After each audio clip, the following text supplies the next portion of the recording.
god, where are you going dressed up like that? I'm going on a date. Oh my god, with who? That guy, Marcus, we met at the bar last week. Huh, that's interesting. Why is that interesting? Well, I mean, it's not really interesting. It's just interesting because he and I were texting last week and, like, I was asking him stuff and, like, he told me that he didn't really like you like that. So, like, I'm just a little confused. I don't know, like, I'm just confused. But I am so excited for you. Like, that's awesome. Welcome to the Polished Paradigm, where we go over all things leveling up. There are snakes in these grasses, y'all, even where you least expect them. Your own friend group.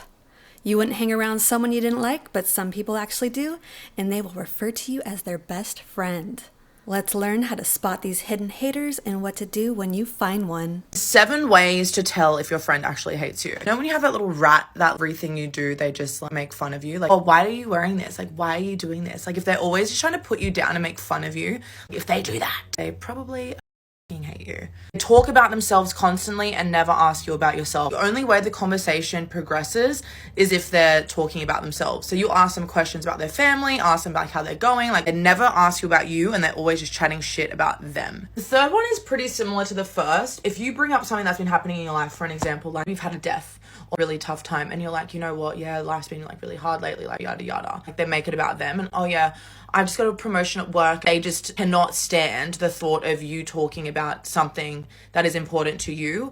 That means that they probably fucking hate you. They never congratulate you. Something good happens in your life. I don't know what you do in life, but maybe let's say hypothetically you are getting a promotion and you've worked really hard at this and life is going well, and tell them about it and they just dismiss, don't congratulate you. And if they do, it's a really half-hearted, like, oh yeah, that's good. It's very disingenuous. 5th one. Jealous of your friends. Oh, say you're getting closer to another friend, you're hanging out with them more frequently, they are putting you down for it. Oh yeah, you guys are so annoying together. Like, oh, I've had this happen before with this. Oh yeah, you and me.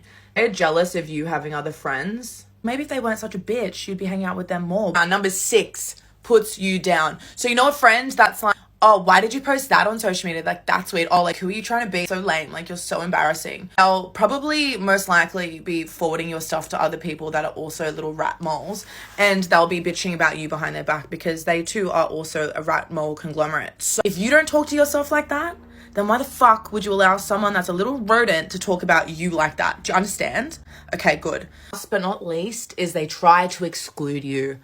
They will go out of their way to make you feel uncomfortable. They'll be really passive aggressive about it. For an example, maybe you're at their house, your friends are there, and they offer everyone else a drink, and you're sitting there and they don't ask you deliberately to exclude you and make you feel like a piece of shit. But if you brought it up, and this is the interesting thing, if you ever bring that up, well, why didn't you ask me? They'd be like, oh my god, I wasn't even thinking. Like, you would ever confront the situation, they would gaslight you and be like, oh my god, you're crazy. Or, oh yeah, you really forgot? You totally forgot that I was the only one sitting at the fucking table while you offered everybody else what cocktail they want and you make, and you didn't ask me?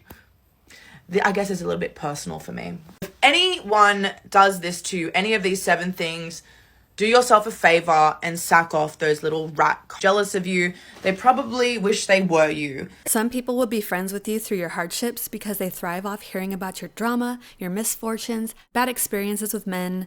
It not only makes them feel better about their own lives, but they love to hear you suffer. Once you're in a better place and doing well, they don't want to hear about it. They gone ghost on you because you're living the life you're supposed to, and they can't derive energy off your failures anymore. I want you to raise your hand if you've ever had a friend that secretly hates you. Me. And I didn't realize that this was a very universal experience until very recently. In the beginning, it genuinely feels pretty normal. I feel like they disguise themselves as supportive and all the things, and it's the tiny little microaggressions that if you're not paying attention, go completely over your head. And the comments honestly really vary.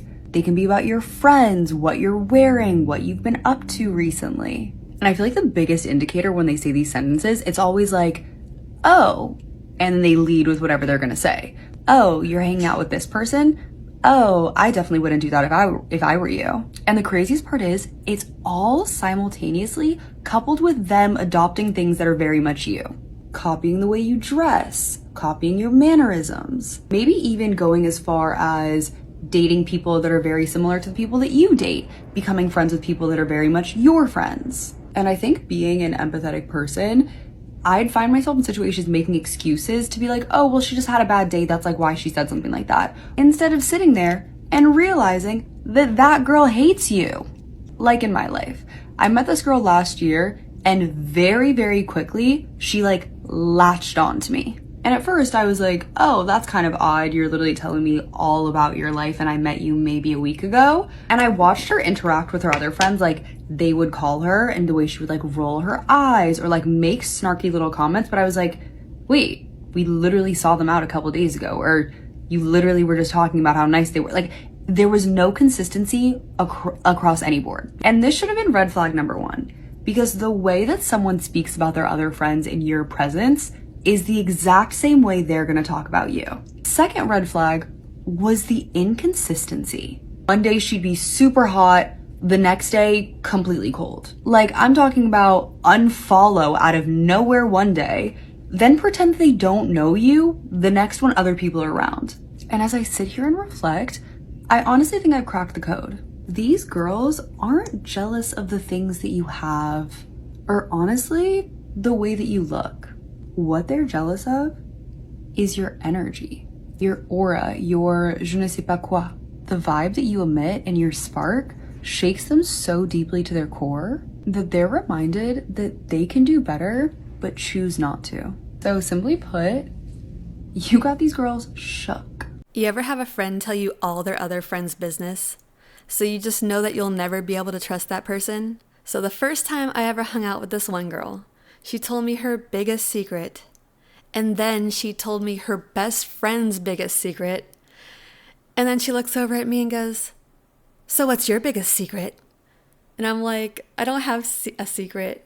So sometimes I forget to floss, like just making up some random stuff because there is no way that I'm going to tell her any of my secrets. But the way she was so comfortable telling me her best friend's completely embarrassing and life-ruining secret to a stranger, like it was nothing, yeah, it was just wild. This same girl, she's always going through friends. She'll always post her new best friend on her Instagram, like, oh my God, I'm so glad we met. You're just a blessing in my life. And she'll kind of like snub other people that she used to be friends with, like, you're not like the, something like that along those lines. And they'll be inseparable for like maybe 2 or 3 months, and then you'll never see that girl again. She'll never post that person again. And sometimes I'm like, with my magnifying glass, I'll go in there like, are they even still friends? And then I'll see that they've deleted each other from social media. Like they're no longer friends. And I know who the common denominator is. And here's the kicker. She'll post TikToks like, you used me, you lied to me, you weren't there for me. But I hold all your secrets, just remember that. Dun, dun, dun. It's just like, I am so glad that me and her are not close anymore. And also that I didn't tell her any of my secrets. Here's how to solve your friends secretly don't like you at all. I'm somebody who has had a lot of experience, unfortunately. First are people that had bad reactions to both good and bad news. So let's say you get a promotion and they're just like, oh. Let's say you're going through a breakup and they're just like, oh. When somebody just has a very reaction to everything you say, it's because they don't like you and they do not care. Number 2 are the people that are friends with people that don't like you. 9 times out of 10, this means that they don't like you either. Your friends are not supposed to be friends with people who don't like you, who have done you dirty. It doesn't matter. They shouldn't be their friend. This to me automatically tells me that you have some sort of secret animosity towards me, because what do you have in common with somebody who hates me?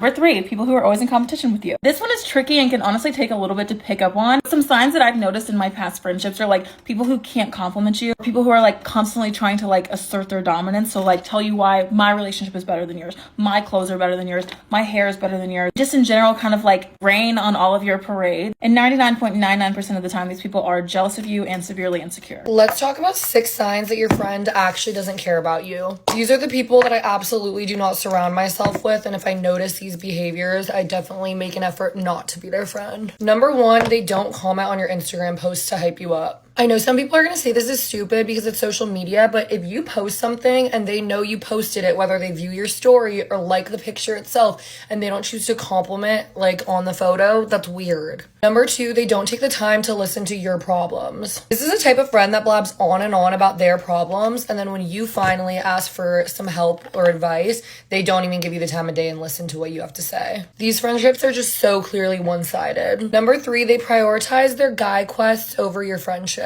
These are the types of girls where if you're having a night out with them, they're only gonna have fun if they find like a male quest, which is just so annoying. Like, can you not just have fun with the girls? It's like their mood revolves on male validation. Number 4, they aren't genuinely happy for you when something good happens to you.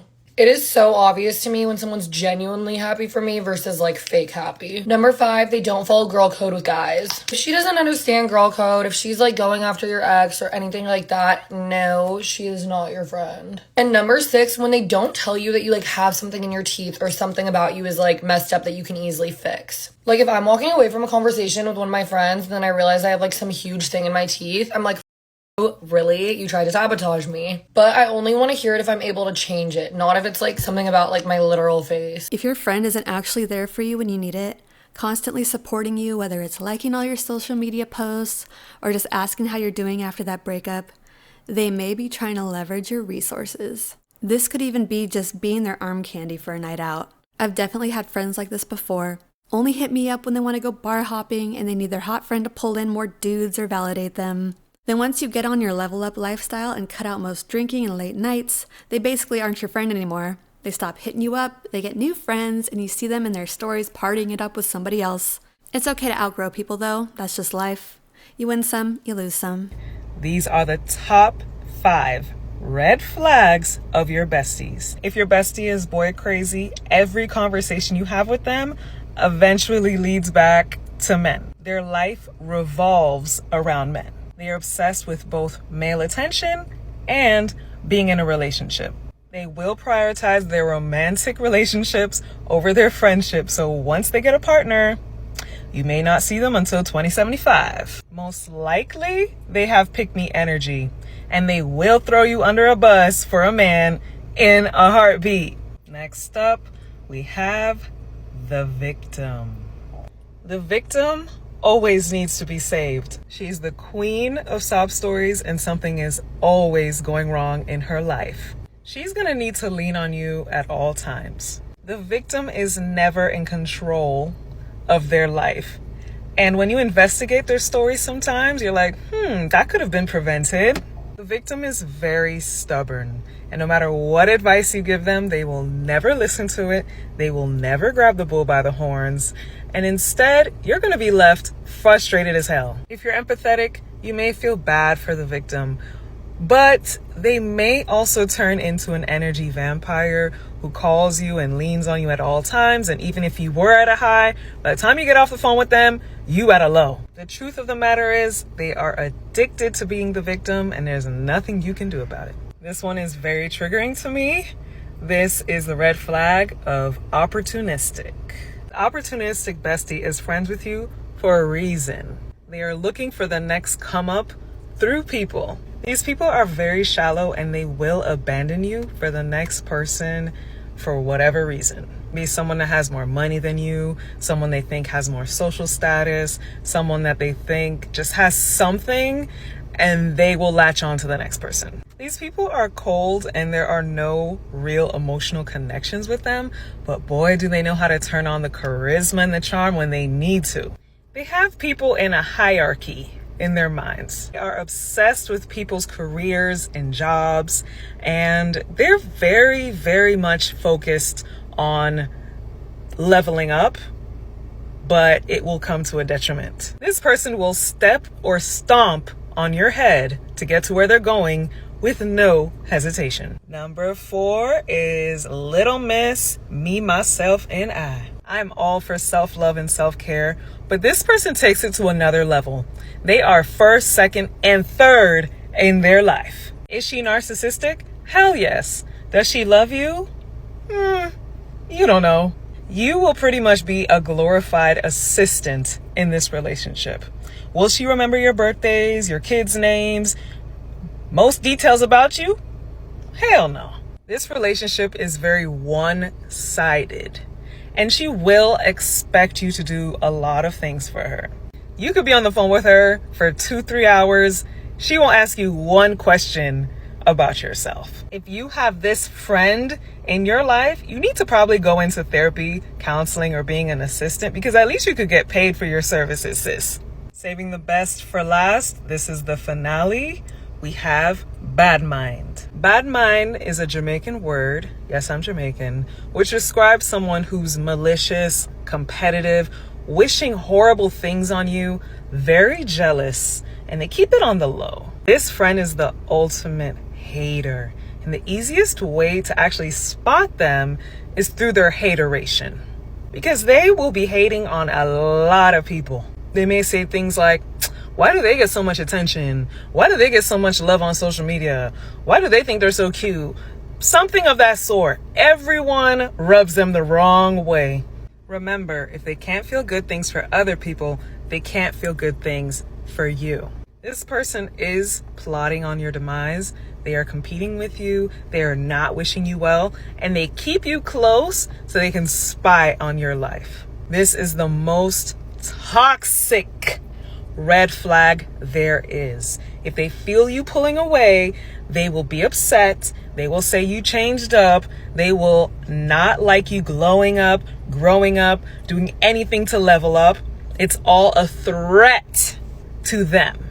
Bad mind is present in a lot of movies where a friend ends up the other friend.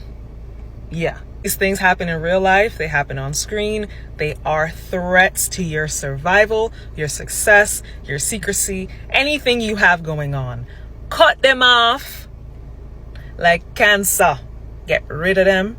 Don't feel bad about it, and make sure you do it quickly. You don't have to abruptly end things, but don't be the one to reach out. Don't make plans with them if you feel like their energy is off, or if you feel drained or negative after being around them.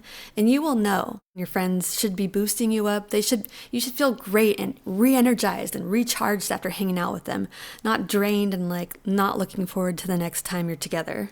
If they aren't boosting you up or adding positivity to your life, they really aren't worth your time, right?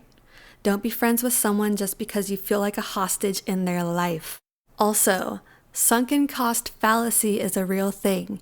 You feel like you've put in so much time and energy into a friendship and you were building something, and you find out it's just not the thing that you actually want, but you consistently try to keep making it work because you feel like you've spent so much time building that up that you can't just abandon it now, right? But no, cutting ties will save you so much energy in the long run. Once you cut them off, you will feel so much more free and focused.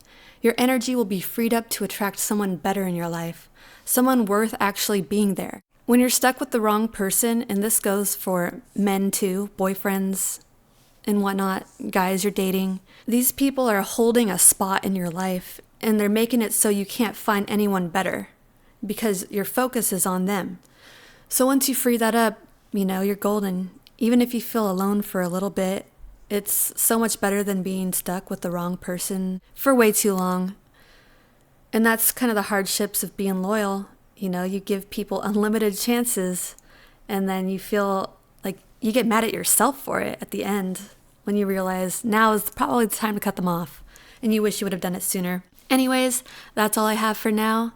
Thank you for tuning in to The Polished Paradigm. I'll catch you next time. Meow meow.